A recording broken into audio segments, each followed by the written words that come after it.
ગાંધીનગરમાં vice chancellor summit NEP 2020 implementation ગુજરાતનું આયોજન કરવામાં આવ્યું. રાષ્ટ્રીય શિક્ષણ નીતિ 2020ના સંદર્ભમાં સમિટનું આયોજન કરાયું. આ સમિટમાં નેપ 2020ના મુખ્ય કેન્દ્રિત ક્ષેત્રોમાં અમલીકરણની વ્યૂહરચનાઓ, શ્રેષ્ઠ પદ્ધતિઓ અને ગુણવત્તાને સુનિશ્ચિત કરવા પર ભાર મૂકવામાં આવશે. આ સમિટમાં રાજ્યની સ્ટેટ, ખાનગી અને સેક્ટોરિયલ એમ તમામ યુનિવર્સિટીઓને એકસાથે મંચ પર લાવવા મહત્વનું કાર્ય કરાશે.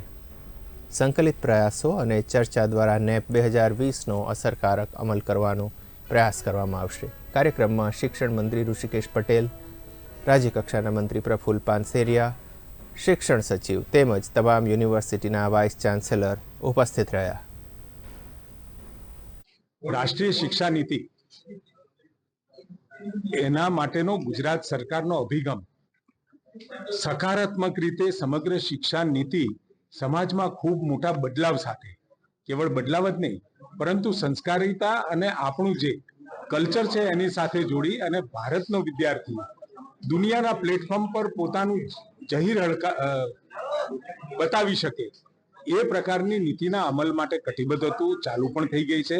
પરંતુ આજનો જે સેમિનાર છે એક દિવસીય, એ તમામે તમામ સરકારી અને ખાનગી તમામ સંસ્થાઓ ની સાથે મળી અને કેટલાક સેમિનાર ક્યાં આગળ, એક તો આમાં દરેકે દરેક સંસ્થાઓ પોતે આ નવી રાષ્ટ્રીય શિક્ષા નીતિમાં ક્યાં સુધી પહોંચી, કેટલો અમલ આવ્યો, એ બધીની ચર્ચાની સાથે ક્યાં માર્ગદર્શન આપવાની જરૂર છે એના માટે એક્સપર્ટ્સ અને યુનિવર્સિટીઓના પણ પ્રેઝન્ટેશન અત્રે રાખ્યા છે, જેથી કરી અને ઝડપથી ટૂંકા ગાળાની, મધ્યમ અને જે થોડી લોંગ છે એ તમામે તમામ જે અમલીકરણની પ્રક્રિયા છે એમાં પ્રથમ તબક્કો ઝડપથી ગુજરાત કેવી રીતે પાર કરી શકે એના માટેનો આજનો સેમિનાર છે.